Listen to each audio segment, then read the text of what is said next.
guys, welcome to another edition of Marital Clinic Live. How are you today? I remain your host, Malai and Oputi. Thank you so much for always joining us on this edition of Marital Clinic Live. Thank you to all our subscribers, our new subscribers, our returning subscribers. Thank you to all our members in our group community on Facebook. Thank you for your participation, for your involvement. Thank you so much. I do appreciate every one of us. So today I'm going to be looking at why there is no one size fits all to solving or resolving marital problems. Why there is no one size fits all to resolving marital problems. So I want you to know that when it comes to marriage, there is no one fix or one particular method or one particular way of doing things or solving problems. You know why? Because as our faces are different, also our marriages or our marital challenges, I mean, what you are facing in your own marriage might be different from the nature of what I am facing in my marriage. For example, in my own marriage, you know, money or sex may not be an issue. Meanwhile, in another person's marriage, money may be a very big issue and sex could also be a very big issue. Now, in another marriage,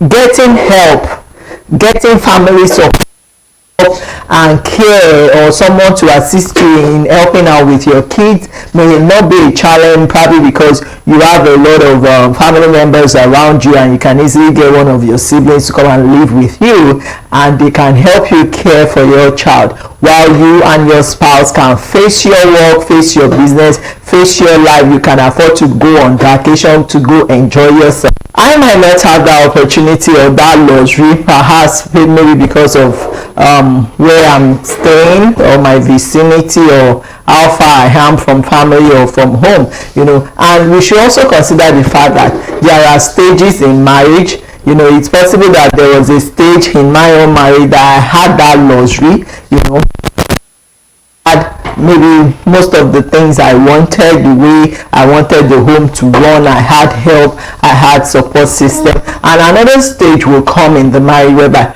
I may not have help, or living in nanny assisting, and I have to do everything by myself, you know. And when that happens, you have to make some adjustments here and there. And that is why I believe that so long you are reasonable, so long you are not selfish, so long you differentiate between right or wrong, and you are flexible,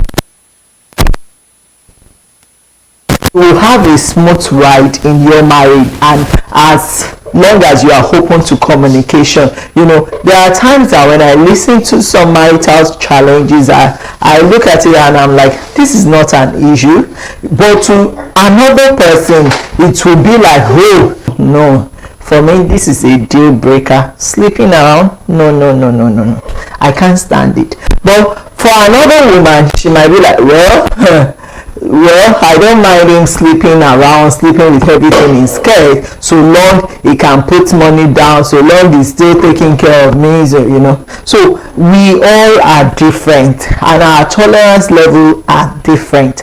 And like I was saying, that some of these challenges can be resolved if we are open, if we are transparent, if we can communicate with each other, if we are not selfish, if you understand your own situation or the peculiarity of your situation and you are flexible, you can easily make adjustments, then you will discover that not as difficult as we paint it to be or as we make it to look at times. If we can work something out, if we both can really work as a team, you know, to work something out. And you know, this works a lot for me.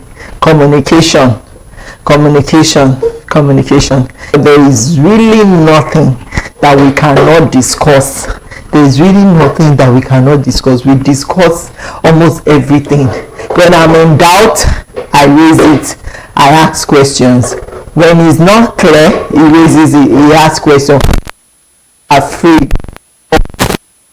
And Marriages, if marriages can be like that, or like I said, there is no one size fits all. I know some other marriages that, the wife is always cringing to talk to the husband. She can't just walk up to her husband to say, I want to have a conversation. She will be scared. No, I can't tell my, I can't have that discussion with my husband. They will have to send someone to him. Maybe they will send his mother to him or someone to him. And that is why it's also important for us to marry someone that fears God, someone that God can speak to, someone that even parents can speak to and they will listen. If you go and God, someone that does not fear anyone, it will be a bit tough. It will be a bit tough, but there is really nothing God cannot do. So let's also involve God in our marriages. Let's trust God. Let's also be open. Let's run an open book when it comes to marriage. Let's be transparent. No hiding anything. But in our own marriage, it's not like that. We don't send anyone to each other. We have that conversation, between both of us, and it gets resolved and life moves on. So there's no one size fits all to our marital challenges. All you need to do is consider the peculiarity of your own situation. Some people will be like, is sleeping in the same room or on the same bed compulsory or mandatory, for couples? Well, it also depends. I've seen situation whereby when you have a baby in the house, or you have a little one that cannot sleep alone, at times the mother may have to go and sleep with that child. The father may have to go and sleep with that child. So the fact that at times we sleep apart in different rooms does not mean there is no love, does not mean it will to be like that. And that is why I said, if you understand the peculiarity of your own situation, if you know the reason why you are sleeping apart, it's not that you guys are sleeping in different rooms because one person is hiding something. And for some other people, they complain also, like someone was talking to me recently, my husband has never approached me for sex. I'm always the one, approaching him for sex. He has never approached me for sex. And the question I ask is, okay, each time you approach him for sex, does he say no? Does he deny you? She said no. He always responds. I said, okay, and is he responsible? Does he foot the bills? Does he do what he's supposed to do as a husband? She said yes. So I'm like, okay, so how is that a problem? How is you approaching him a problem? I mean, if you understand that that is his own style, or that is his own nature, and you have been talking to him, he's not changing, then maybe you need to adapt to that situation and tell yourself, well, that is what I have. Let's find a way around it to manage the situation and to manage him, and let's keep going. Or you want to devise another method to ensuring that he is also running after you and you running after him. Then you or something, you must always give some benefit. You must not say, because my pastor's wife was always that. It doesn't mean that it has to be like that in your own home. You don't compare what you are hearing at times happening in your neighbor's marriage, or in your pastor's wife's marriage, or your imam's wife's marriage with your own. You need to understand your own marriage, the person you are with in that marriage, the peculiarity of you guys' situation. Then you devise a means, a method that best work for both of you. The husband is a teacher.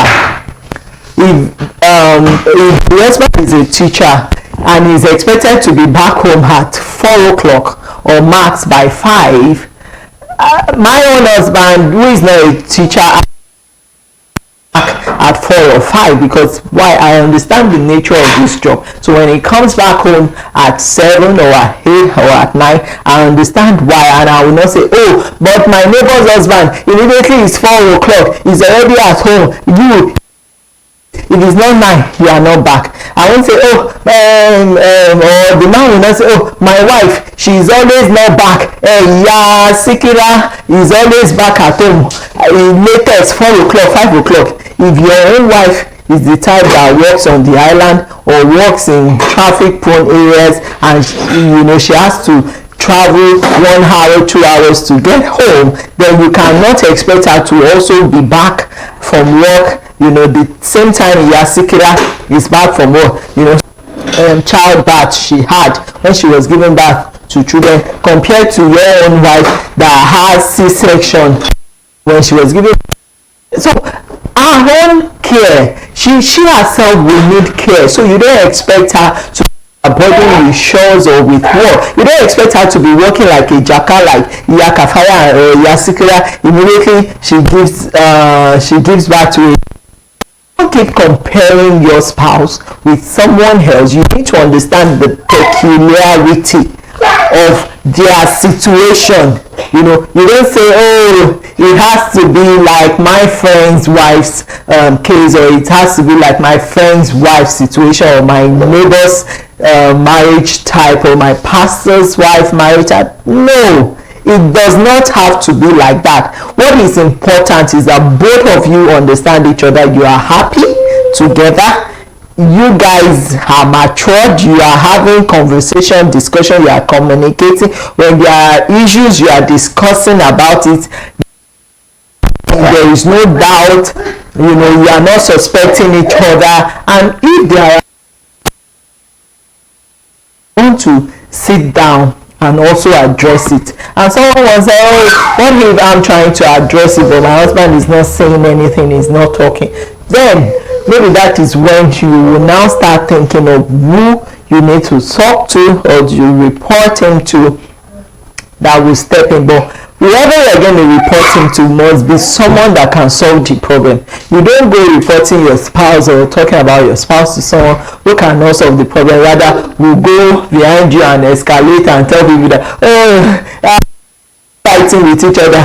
See them, their marriage is less than 5 years, they are already fighting with each other. You don't want to do that.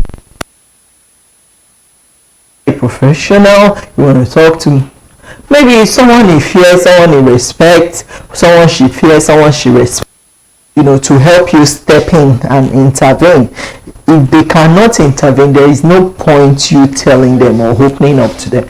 Keep it to yourself. And at times, I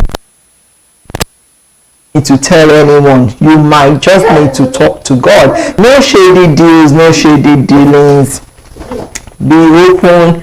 Have the discussion, have the conversation. If you are suspecting anything, if you are in doubt, ask question, ask question, ask question. Be observant. Be observant, because at times you can't just rely completely on what your spouse is telling you. You need to pay attention to details. You need to be observant. Like the woman that said, oh, she never knew her husband was cheating. He would say he's going for business meeting, not knowing that he went to have another woman somewhere. Now, when the man is not at home and he keeps saying he's going for business meeting, and you yourself, you are not, an observant wife should try to follow up closely with him to ensure that he's actually at a business meeting. Because if he's not sleeping at home, then you want to know why. You want to know where he is. You want to put him on a video call. You want to check him. The same way the woman, you can't just give her a free hand to just be, doing whatever she likes, go out, any time of the day or any time of the night. No. Marriage doesn't work like that. We need to learn to be accountable. We need to learn to be open and transparent. So like I said, there's no one size fits all to resolving our marital challenge.